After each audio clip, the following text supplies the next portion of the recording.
मैं हूं शदाब। आप देख रहे हैं इंग्लिश क्लास। आज हम लोग पढ़ेंगे पास्ट परफेक्ट टेंस के बारे में। पास्ट परफेक्ट टेंस जो होता है उसमें हिंदी में आपको मिलेगा चुका था, चुकी थी, चुके थे क्रिया के आखिर में, और इंग्लिश में जो पहचान है वो है हैड प्लस वर्ब थ्री। जैसे आपको एग्जाम्पल हम देते हैं, मैं पहले ही उसे बता चुका था, तो इसको बनाएंगे हम लोग I had already told him या टोल्ड हर। हम जैसे वह पहले ही मना कर चुकी थी, शी हैड ऑलरेडी रिफ्यूज्ड।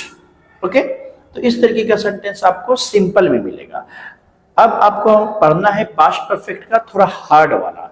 इसमें क्या होता है कि दो काम दिया होता है, एक काम पहले हो जाता है, एक काम बाद में, दोनों काम पास्ट में ही रहता है।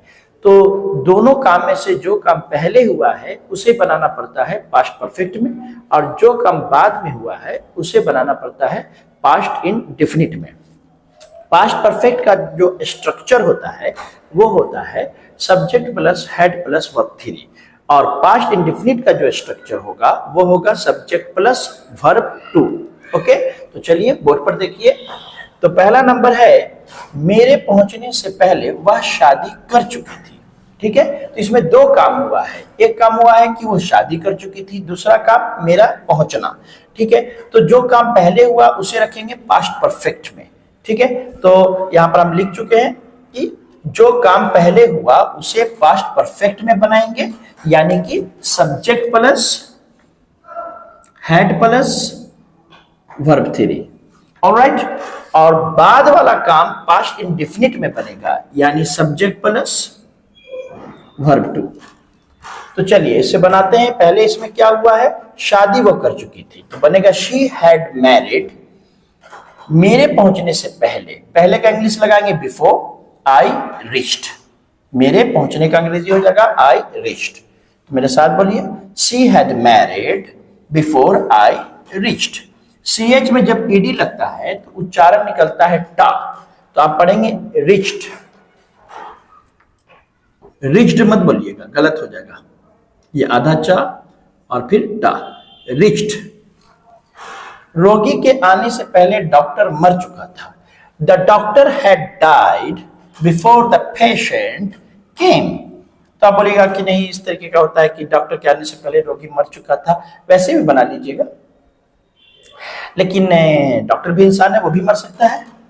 नंबर 3 में आ जाइए, चोर के आने से पहले पुलिस भाग चुकी थी। ठीक है, the police had fled away. यहां पर देखिए पहले काम क्या हुआ है कि पुलिस भाग चुकी थी, और चोर और पुलिस में सेटिंग है, पहले वो निकल गई पुलिस, फिर चोर आए, तो पुलिस के आने से पहले पुलिस भाग चुकी थी। The police had fled away before thief came. Had fled away क्यों लगा, क्योंकि यह काम पहले हुआ है, इसे हमको रखना है पास्ट परफेक्ट में। और थीफ के साथ केम क्यों लगा, क्योंकि यह काम बाद में हुआ है, इसे बनाना है हमको पास्ट इंडेफिनिट में।